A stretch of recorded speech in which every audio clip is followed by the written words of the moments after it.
Hello, we're Big Dog Little Dog and welcome to our short video on stress, what it is and how best to manage it.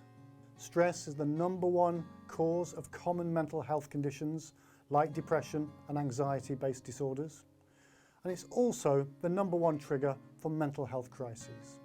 We all have a limit for how much stress we can take, and we like to use a metaphor to describe and be able to picture our stress vulnerability, and that metaphor is called the stress bucket.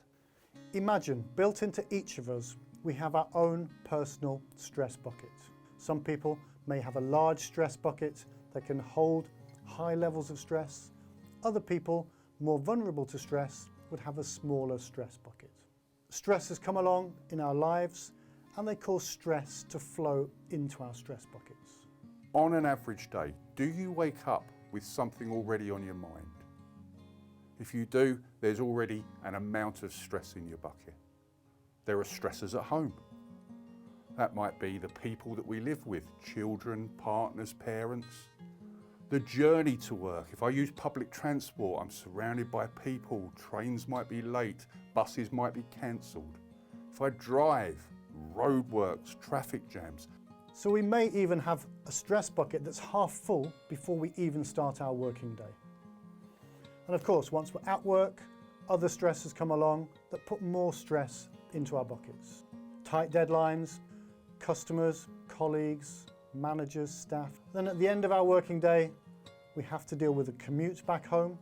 And then when we reach home, we may find the stresses that we were dealing with this morning waiting for us when we come back with an already full stress bucket. We didn't add complexities such as bereavement, debt, relationship issues, housing issues. On just a normal working day, depending on the size of your bucket, depending on what's going on in your life, you can reach that point beyond your threshold, and that's never a good place to be. So we're going to go through two approaches now. One, to look at how can we limit the amount of stress that we're letting into our bucket. Two, how can we release stress out of our bucket? We can do things that stop the stress flowing in, the proactive approach, and then we can have coping strategies, things that help us let the stress out, the reactive approach. And a combination of the two works well. So let's think about the first approach we can take, stopping the stress flowing into our stress buckets in the first place. A little bit like putting a lid on the bucket, and different things that we can do to achieve that. Firstly, challenging. Think about the stressors, the things that are causing me to become stressed or distressed, and looking at those stressors and reducing or removing as many of those as possible.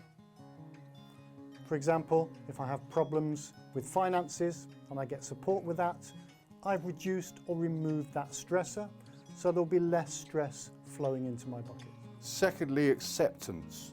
Identifying what we're stressing about that we can't change. Imagine you're in a traffic jam. Maybe there's roadworks and you're becoming more and more frustrated because you're going to be late. Either turn around and find another route or accept that there's nothing you can do right now. No amount of stress that you can generate right now is going to help in any way. So how can we identify those things that we can't change? Accept them. And the third way that we can look to put a lid on our stress bucket, proportioning. Taking time to reflect and ask ourselves, is the level of stress I'm experiencing here proportionate to the stressor that's in my life? And how often we find ourselves having an over-the-top response to something that's relatively small or minor in our lives. Now let's have a look at how to get stress out of our bucket. Very like putting a tap on the side of our stress bucket, there are things that we can do that are like opening the tap and letting the stress flow out.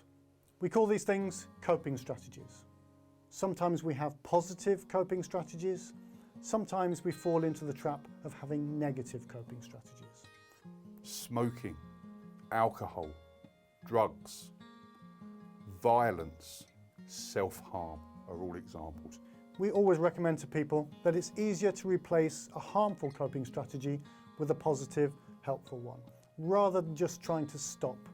Some examples of the positive ones: talking to a friend or a loved one, maybe taking time to look after your general health and well-being, exercise, yoga, meditation, or maybe activities that bring you pleasure and enjoyment in life.